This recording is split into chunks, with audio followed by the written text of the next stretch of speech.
Mga auntie, kumusta og maayong hapon kanyong tanan? So sorry kay mga auntie kay kagahapon wala ako nakahimog content gumikan na ako'y lakaw importante pod. So imbisita usab ko sa balay sa akong amahan ngadto sa bukid. So mao to siya kagahapon mga auntie nga absent ang inyuhang auntie Ivy kay niadto taon ko sa balay sa akong papa dayon gihatod pud ako akong mama kaning adto gid pud siya didto. So didto sila namuyo. So kaning balay dinhi mga auntie ilahan ni pero kami lang ang nagpuyo. So mga auntie lain na pud usab nga kasinatian sa kinabuhi ang kaagi usab ni Ma'am Nora nga from taga Diplahan from napagi taga Diplahan siya mga auntie sa laing kasinatian na pud usab sa kinabuhi akong tagaan og higayon. Dayon, pagkahuman mga auntie, gusto ko magpasalamat sa tanang mga followers na ko aning nga account nga wala mo mubiya. Then, sorry kaayo kay murag nadugayan jud ko sa pag-upload o sa paggama sa laing content. So, panahon na para ipadayon na pud usab nako ni siya nga tulumanon, charot. Tulumanon magahisgot alang sa mga inspired. Tulumanon magahisgot alang sa mga broken hearted. Tulumanon magahisgot alang sa mga in love. Ini mga auntie, kini nausap ang inyohang auntie Ivy muhatag og lain na pud usab nga suliran sa kinabuhi. So sa dili pa nako pagasugdan ang ako ang pagabasahon mga auntie, subscribe sa ako rin sa akong YouTube channel ang Inday Palaypay TV Vlog ug ingon man usab ako ang Facebook ang Ivy Aguas.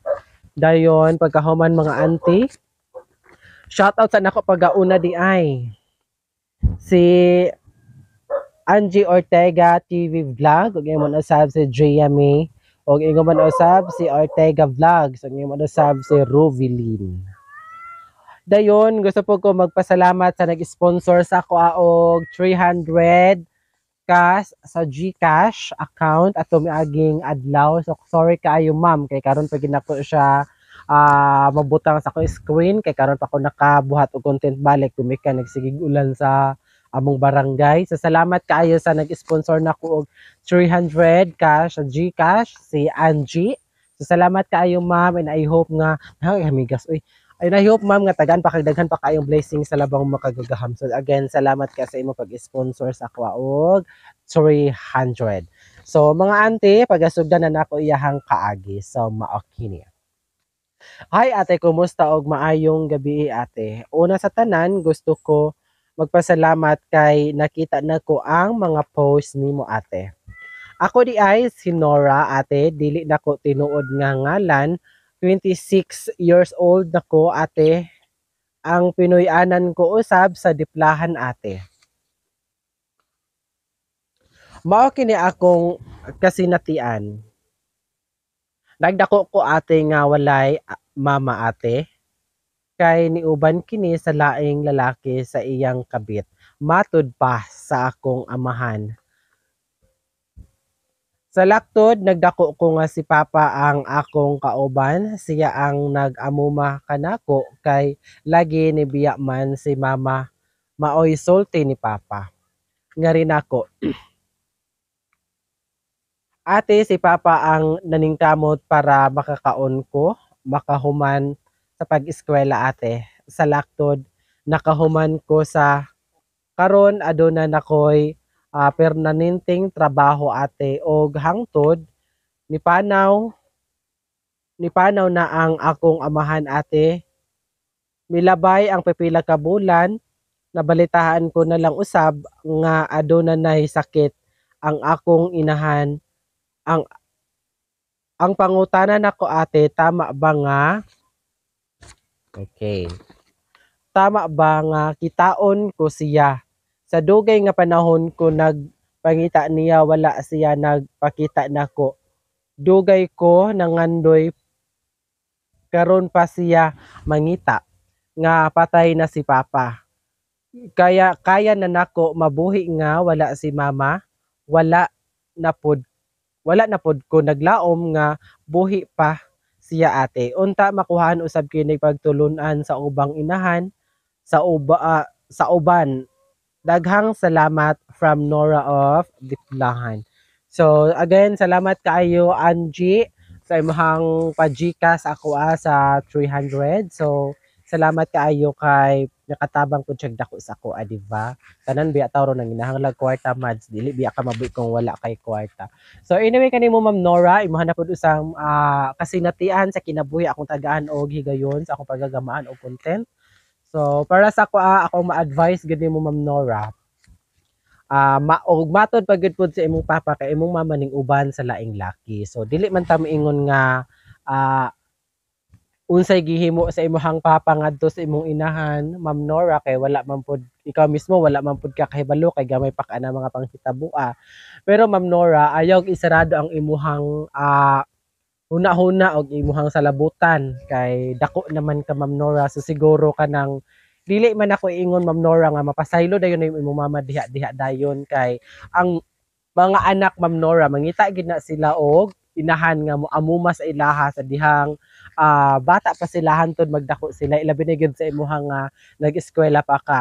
Dayon Ma'am Nora namatay ang imuhang amahan nga wala sila walay tarong kabubuton sa imong mama.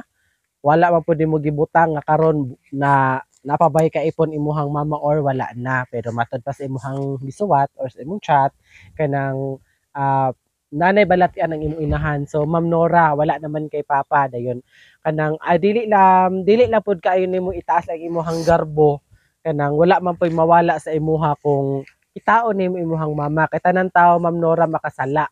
Tanan tawo Ma'am Nora na ay mga sala. So tanang mga sala sa mga tao deserve pud nila mga og kapasayloan sa usa ka tawo, then deserve pud sa mga nakasala nga pasayloon sa tao nga ilahang nasalaan. Kay ang Ginoo man gani Ma'am Nora makapasaylo man gani sa iyang mga sa mga katawhan sa iyang mga anak bisan og unsa kadako sa ilahang sayop.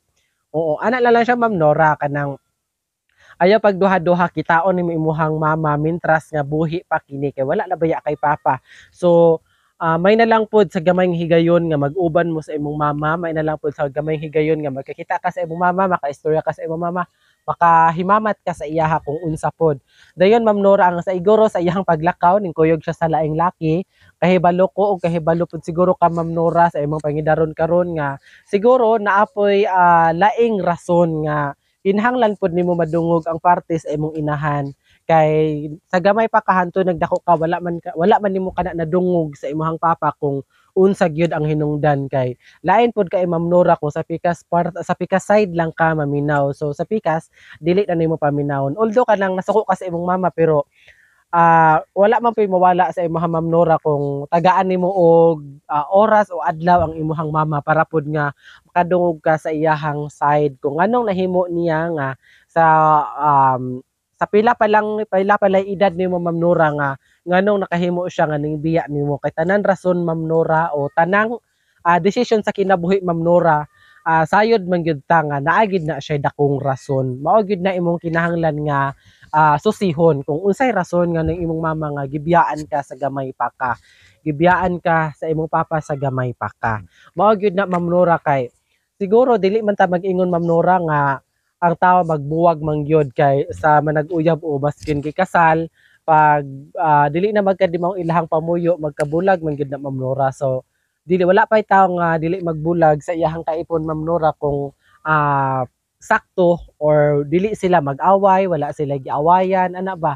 Walay sinugdanan ang ilahang panagbuwag. So naa og naa gyud Ma'am Nora. So siguro enough na nga nakadungog ka sa explanation sa imong papa kung unsa may ginaingon niya sa imuha sa panahon nga buhi pa siya. Dahil ang imong mama karon pa man ning patimaw nga tiguwang na din anay balatian. So ayag isira ang imuhang kasing-kasing imuhang huna-huna. Oo, kanang mapaminaw nimo ang explanation sa imong mama diha sa imuha dayon dito na ka mag-decide sa imong kaugalingon kung makapaminaw na ka sa ah, explanation sa imong mama diha nimo dito na ka mo decide kung unsay desisyon nimo para sa inyong relationship sa imong mama og ikaw.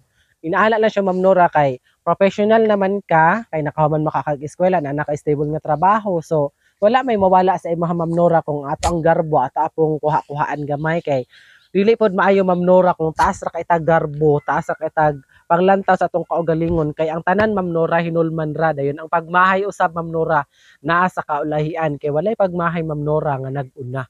So sa panahon nga mawala ang imong mama nawala naman gid imong papa sa panahon mawala imong mama Ma'am Nora. Bayan na lang pud to Ma'am Nora maskin og gibiyaan kaniya sa gamay pa ka dili pud ka makamahay niya, dili pud makamahay ihang kalag diha nimo gumikan maskin tuod gibiyaan kaniya. Gitagaan gihapon nimo siya pribilehiyo sa imong kinabuhi, gitagaan gihapon nimo siya ah luna diha sa imong kasing-kasing nga anak kaniya kay dili ta mataw dinhi sa ibabaw sa kalibutan Ma'am Nora kung dili gumikan sa ato ang mama, no, dili gumikan sa atong mama ug sa ato ang papa. So wala man sila nagkasinabot Ma'am Nora, magpatunga na lang ka sa ilaha, tutal ang imong papa patay naman. So musabot na to siya kay imong mama nanginahanglan na sa imong presensya Ma'am Nora. Siguro dili sa financial kay basig maulaw na siya, pero basin Ma'am Nora o gusto lang jud pud siya nga makakita sa imuha, gusto lang siya makaistorya nimo or makahimamat sa imong sa mubong higayon or adisir siya mulakaw sa laing kalibutan. Ingon ana lang siya Ma'am Nora og at least kung kaya pa man gyud pod sa imong bulsa Ma'am Nora, sama sa akong giingon abrihi imong kasing-kasing kung gikinahanglan niya ang imong tabang pinaagi sa financial ug sa pag-amuma, ayaw ihikaw sa iyaha Ma'am Nora kay ayaw ibalos sa imong mama kung unsa gihimo sa imong mama diha sa imuha.